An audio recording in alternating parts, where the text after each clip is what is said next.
Extra thick! What's poppin' YouTube? Welcome back!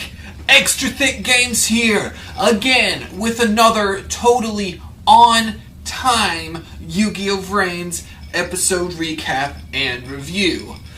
No, all kidding aside, this one is a little late because this past Thursday I did go to a locals event and you know, I ended up going dark side. I really did.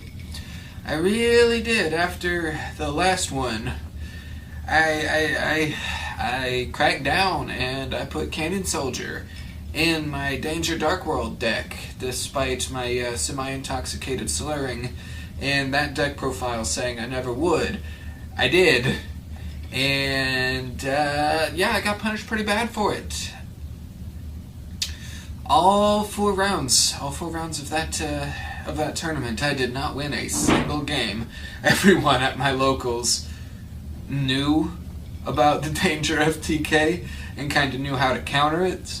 They'd hand trap me before I'd get Outer Entity Thought Patrol out, and no, it was the worst I had ever done in a tournament setting in my life. And I was in a 2 to 3 day coma. Ads just reeling after that. Disregard the fact that I uploaded an opening yesterday. Disregard that entirely. 2 to 3 day coma. That's where I've been. And yeah, that's what I also get for trying to play that deck without Summon Sorceress. But mine still hasn't arrived yet. Well, live and learn. I just had to play something else at the local event today, and we'll see how that one goes. But, anywho, we all know that I ramble a bit too long before and after these episode reviews, so I'll make y'all a real sweet deal. I'll stop doing that if every single one of you who watches this video subscribes. There we go. Good deal. Let's get right into the review.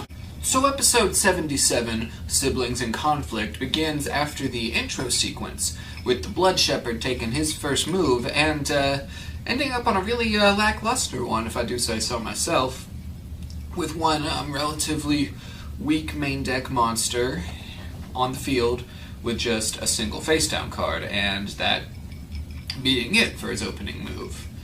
And the Ghost Girl, before taking her first move, recalls a little while ago, or I guess a lot of while ago, back to before the events of the show taking place, when she and the Blood Shepherd were, I guess, teamed up fighting against this warring enemy, and she was about to get shot at, and the Blood Shepherd pushes her out of the way while referring to her by her real name, Emma.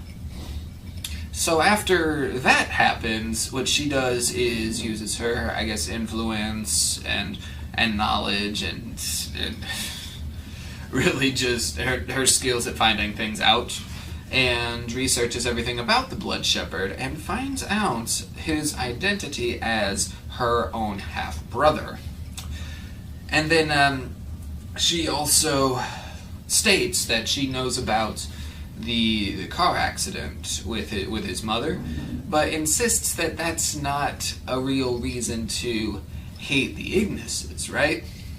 But at this point, the Blood Shepherd snaps back and seems more upset at their shared father more than the Ignises at this point, and goes on about how he picked work over himself and his mother. He was working all sorts of hours, staying late and whatnot, became very rich, and left the Blood Shepherd and his mother, but never actually came back to them. And after he grew up, the next time that he saw his father, he was already with another woman and was Ghost Girl's father. When Ghost Girl tries to protest about all of this, despite Blood Shepherd's rage, he blasts at her and won't hear any more of it, and demands that the duel continues. So Ghost Girl starts off her turn by just casually dropping the most powerful trap card currently in the game, Infinite Impermanence. Man, this whole deck.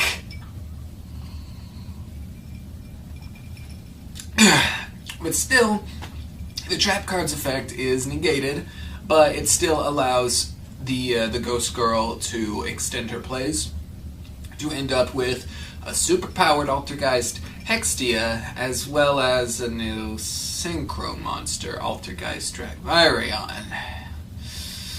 Man, this whole deck!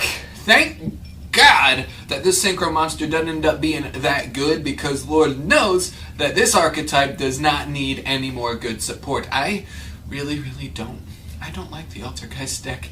If you guys couldn't tell by now, I lose to it all the time. I can't beat it.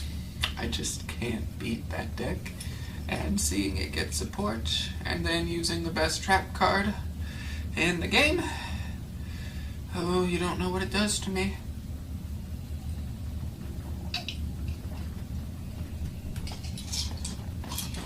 Side note, it's also BS that she even has a synchro card, but whatever, I'm getting used to it at this point. I really am.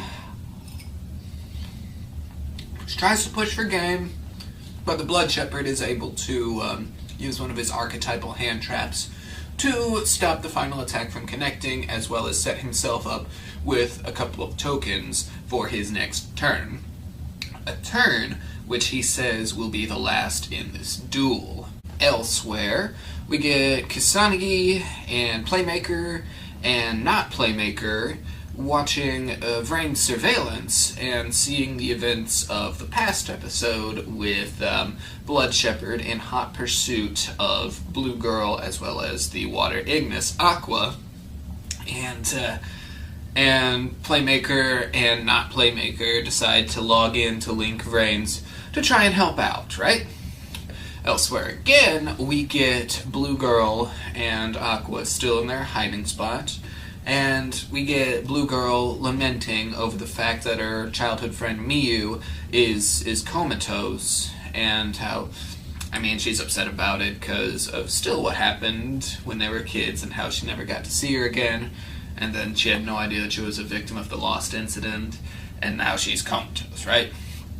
And Aqua tries to comfort her by saying that while she was involved in the Lost incident, it was Aoi herself's memory that kept her strong and kept her going and determined that she was going to get out of this and that she was going to find her and then apologize to her.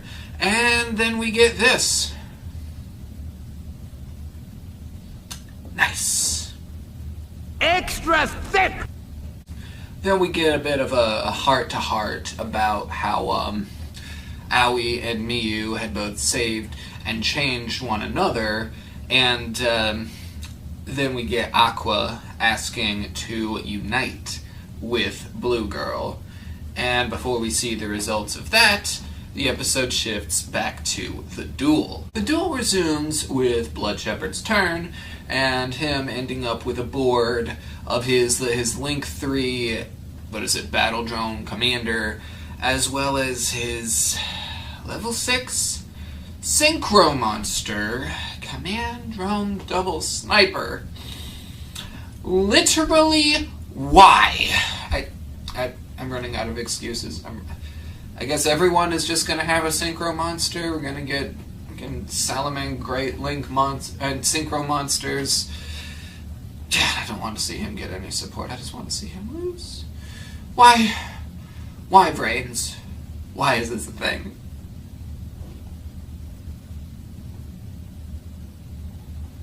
Anyway, he is able to use his skill to power up his Link monster while decreasing the power of the Synchro Dragvirion on Ghost Girl's side, all the while supplying his double sniper with some counters that's able to utilize its effect to negate Ghost Girl's Altergeist hand trap monster, negate the effect and destroy it, as well as dealing her some burn damage, now leaving her wide open to push for game. Ghost Girl is defeated. When the lights down low, we'll dance the party flow, we'll let the She then silently admits to herself and accepts that there will be no more Ghost Girl. She won't be able to help out anymore, and that her avatar and account is going to be erased. So, when Blood Shepherd lands and is about to blast her to erase her avatar, she starts talking to him and informs him that their father had died the year prior. Blood Shepherd apparently knew this already, but then she reveals a conversation that she had had with him, saying how if the Blood Shepherd had ever needed any help, that she needed to go and help him. So the father did care about Blood Shepherd after all. And after hearing this, Blood Shepherd chooses not to blast Emma and destroy her account. He instead just turns around and leaves. At this point, the very, very late Playmaker and douchey Playmaker arrive on scene asking where the Blood Shepherd's at. Emma says that, oh, he left already. And then they ask again, well, where's Blue Girl? Where's Aqua? And Blue Girl reveals herself with Aqua now fused to her dual disc. They did unite after all. And then we get this transformation sequence featuring Blue Girl's butt. Extra thick! Yeah. Little Karibo needs to watch this show instead of GX. Anywho, we get the transformation sequence and she becomes Blue Maiden now. Jeez, this girl changes avatars about as often as I change decks in this game. But after that transformation sequence, we get the three heroes in Playmaker, douchey Playmaker, and Blue Maiden taking off towards the same goal against a common enemy in Lightning to save Jin Kisanagi, to save Miyu, and to rebuild the Cyberse world, and the episode ends. So that wraps up this episode, and I mean, this is probably my favorite duel in the season since Revolver vs. Wendy. They made decisions, well, not really, they kind of didn't, with Blood Shepherd choosing not to go forward with erasing the Ghost Girl's account, but he actually won his first duel, so he's kind of established as a bit of a force to be feared now. And most importantly, the Altergeists got beat.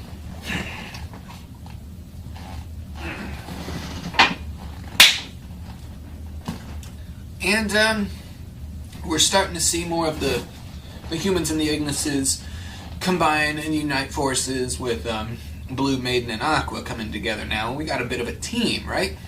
A bit reminiscent of the end of Season 1 when you had Onizuka, Blue Angel, and Playmaker working together. Now you got Blue Maiden, Playmaker, and not Playmaker working together. And, I mean, it was overall a good duel, aside from some forced archetypal support with synchro summoning. Can only imagine what it's going to be like when they introduce Xyz summoning into this, but nope, I've got no qualms with this episode, really. The synchro summoning, I'm just going to have to get used to. I know I am, and it's only going to get worse with the Xyz summoning. But Blue Girl, Blue Angel, Blue Maiden is finally getting the spotlight she deserves, and I can't wait to see where that takes us. Get some Trickstar support, and yeah, even the preview for the next episode. I don't usually talk about those, but it looks like we're going to get Blood Shepherd and Revolver teaming up, two of my favorite characters. Well, Revolver is my favorite character. And, I mean, if Hanoi and him team up, if Hanoi and the Bounty Hunters team up, that's going to be absolutely incredible. And, no, I'm super excited to get to that one. And, I've got a tournament to get to in a little while, a locals tournament to get to. And no, I won't be playing Danger FTK again this time. But while I was at that tournament that I got thoroughly bodied at, two whole decks basically just fell into my hands. One of which being the deck that's gonna make me go dark side. That's right, Thicc boys. If you can't beat 'em, join them. It is what it is. And until next time, stay thick. Extra thick!